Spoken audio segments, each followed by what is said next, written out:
Depuis les années 90, les économistes sont unanimes pour reconnaître la faillite des modèles de développement.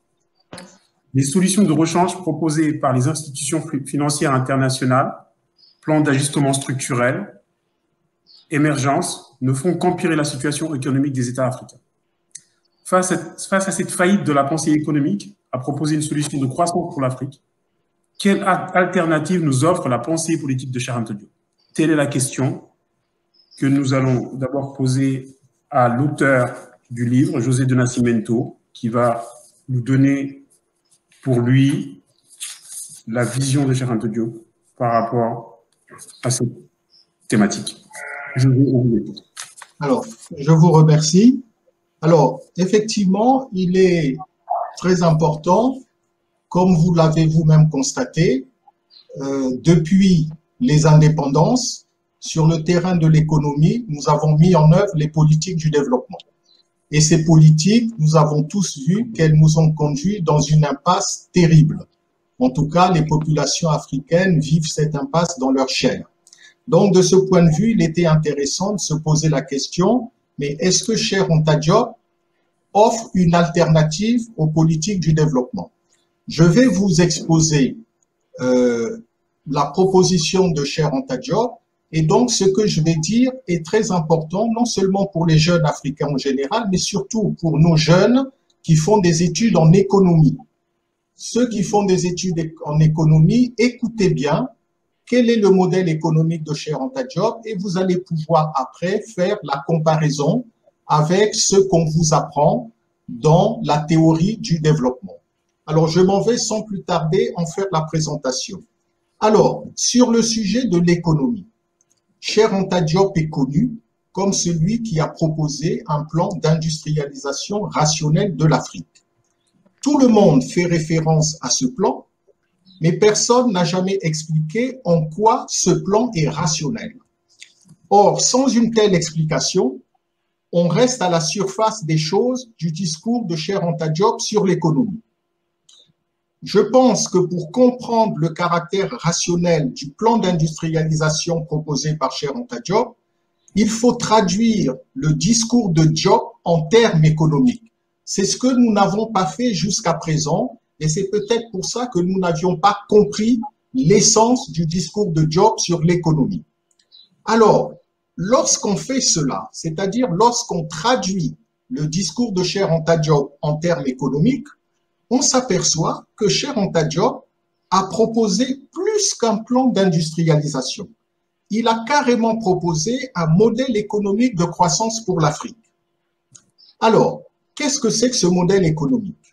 Ce modèle économique repose sur une idée fondamentale, à savoir la mise en valeur des ressources économiques africaines par le moyen d'une exploitation de notre avantage comparatif.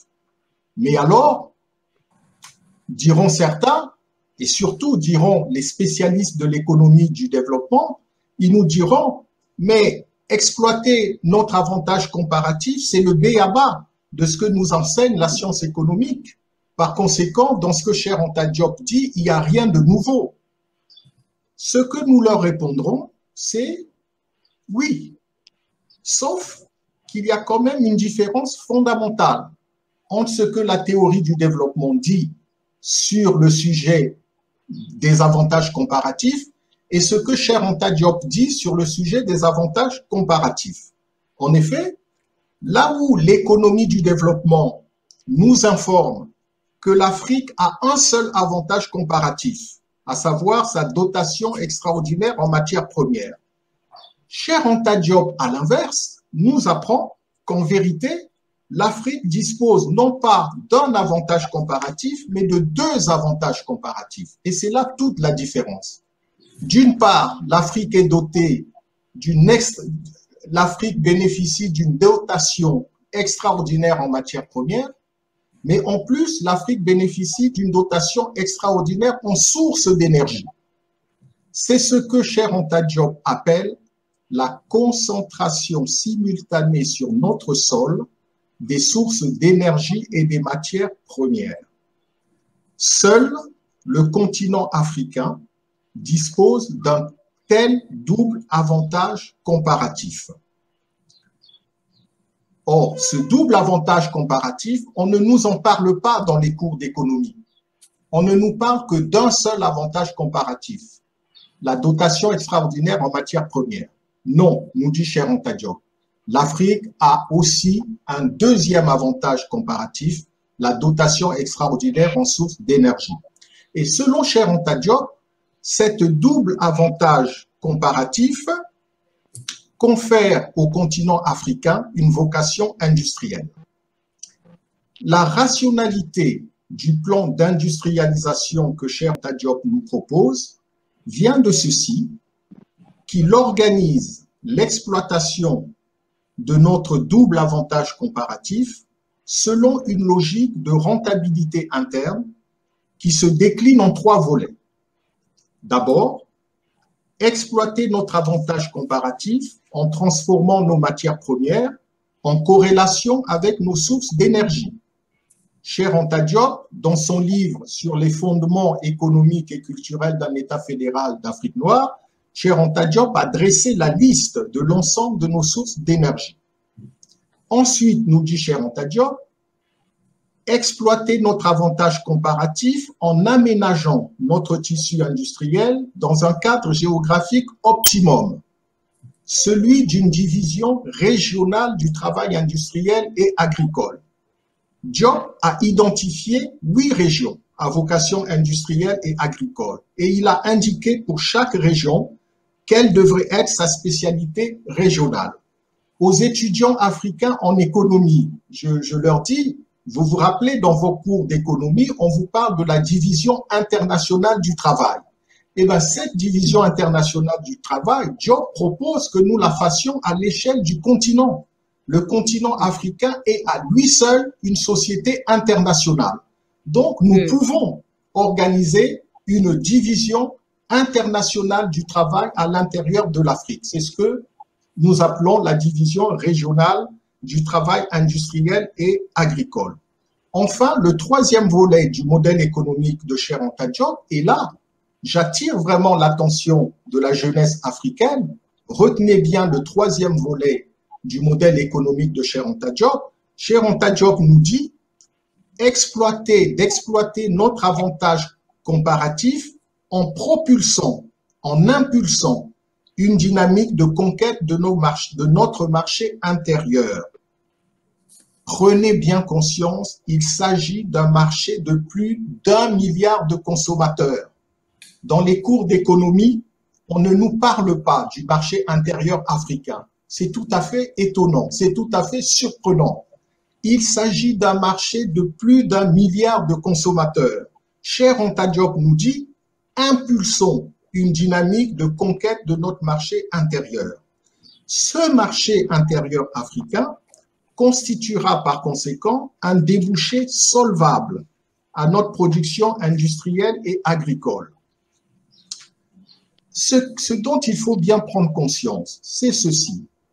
Ce marché intérieur africain fait déjà peur à certains groupes d'intérêt économique, ceux-là même qui s'opposent à la croissance démographique de l'Afrique. Pourquoi certains groupes s'opposent-ils à la fécondité des femmes africaines? Il s'agit de savoir réellement pourquoi. Finalement, si nos femmes sont si fécondes, si elles nous donnent autant d'enfants, si elles repeuplent l'Afrique, ça ne peut être que bénéfique. Donc, on se pose la question, pourquoi sont-ils aussi hargneux sur la fécondité des femmes africaines? Eh bien, une des réponses, c'est qu'ils ont peur. Ils ont peur que l'Afrique dispose d'un marché autosuffisant. Avec plus d'1 milliard de consommateurs sur notre continent, à la limite, on n'aurait même plus besoin de faire de l'échange international. Mais nous n'irons pas sur ce terrain-là parce que un continent doit toujours faire de l'échange international parce qu'il y a toujours des produits que nous ne pourrons pas produire et qu'il vaudrait mieux qu'on achète à l'extérieur. Mais une chose est certaine, c'est que pour notre production industrielle et commerciale, notre marché intérieur est un marché autosuffisant. Et beaucoup de groupes d'intérêt économique ont peur de ce marché à cause de cela, et ce n'est pas étonnant qu'ils déploient maintes et maintes efforts pour conduire à une stérilisation des femmes africaines, pour diffuser l'idée selon laquelle la démographie africaine est une menace. Mais, je le dis à notre jeunesse africaine, notre démographie n'est pas une menace, au contraire, c'est un facteur important qui nous dote d'un marché intérieur dynamique. La deuxième chose qu'on peut dire sur le marché intérieur africain, c'est aussi ce marché qui commence déjà à faire rêver, ce que je vais appeler à faire rêver certains carnivores. Il s'agit de tous ceux qui vantent déjà les soi-disant performances de l'Afrique en termes de croissance. Vous savez, on vous dit souvent, oh, l'Afrique a des taux de croissance incroyables, etc. Mais ce n'est pas vrai. Ce n'est pas vrai parce que les taux de croissance doivent s'exprimer en valeur ajoutée. Or, les taux de croissance de nos États ne sont liés qu'à une augmentation d'exportation de matières premières brutes. Il n'y a donc pas de valeur ajoutée. On ne peut donc pas parler de taux de croissance. Donc, sur le plan de la terminologie économique, on nous entraîne sur un faux chemin. Hein, on nous entraîne sur un faux chemin. Alors, on peut se poser la question, mais pourquoi nous tiennent-ils ce discours-là? Pourquoi nous disent-ils que nous faisons des taux de croissance incroyables? En vérité, ces acteurs économiques lorgnent déjà sur la solvabilité du marché intérieur africain, comme l'attestent par exemple les énormes bénéfices de revenus de la société Orange en Afrique. Vous savez que le marché africain des télécoms est le deuxième marché rentable après celui de l'Asie. Vous devez savoir aussi que sur quel continent un géant des télécoms comme Orange, hein, qui est un géant des télécoms, quel est le continent sur lequel Orange fait le plus de bénéfices? C'est sur le marché intérieur africain.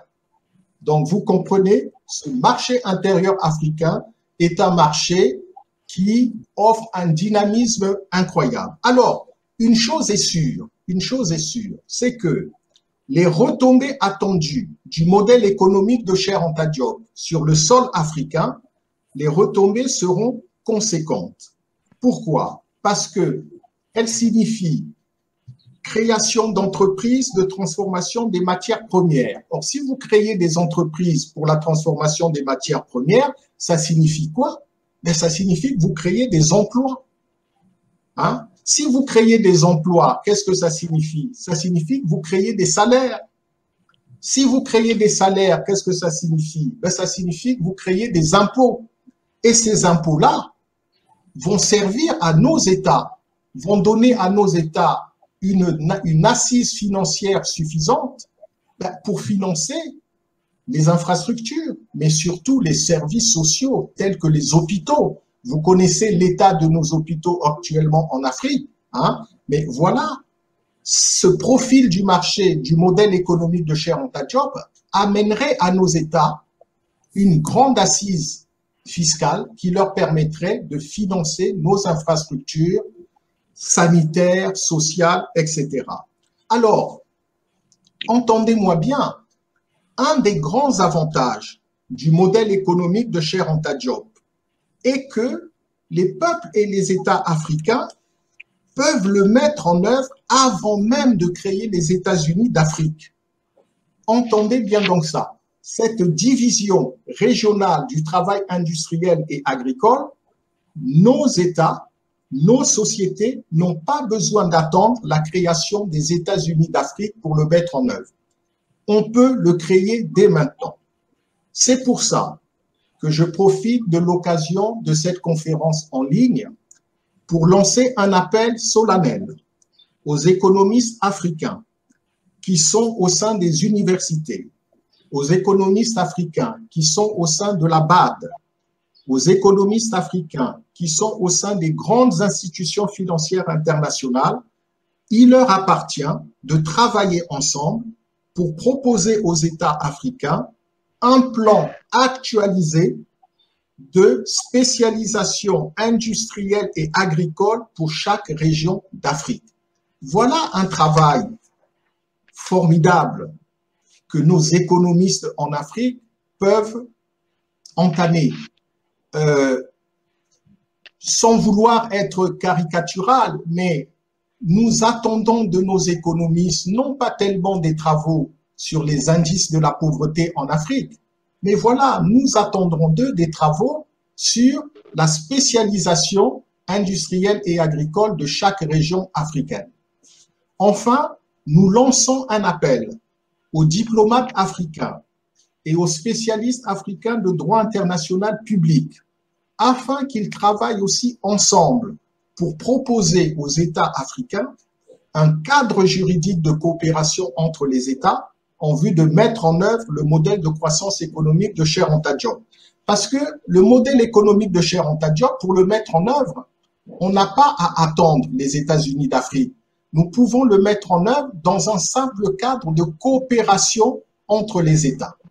Donc, je fais appel aux juristes africains de droit international public et aux diplomates africains de travailler sur ce dossier-là. Grâce au modèle économique de Cheikh Anta Diop, et ça je m'adresse à la jeunesse africaine, grâce au modèle économique de Cheikh Anta Diop, nous n'avons plus à nous poser la question de savoir quoi faire. Désormais, la question qui devra être notre question sera, mais qu'est-ce que nous attendons pour mettre en œuvre les idées politiques de Cheikh Anta Diop? Autrement dit, et je conclurai sur ça, la pensée politique de Cheikh Anta Diop nous permet de sortir de la posture protestataire qui est la nôtre depuis les indépendances pour adopter enfin une posture d'action constructive. Mettons en œuvre le modèle économique de Cheikh Anta Diop. Voilà ce que je pouvais dire à la jeunesse africaine. Merci. Merci bien.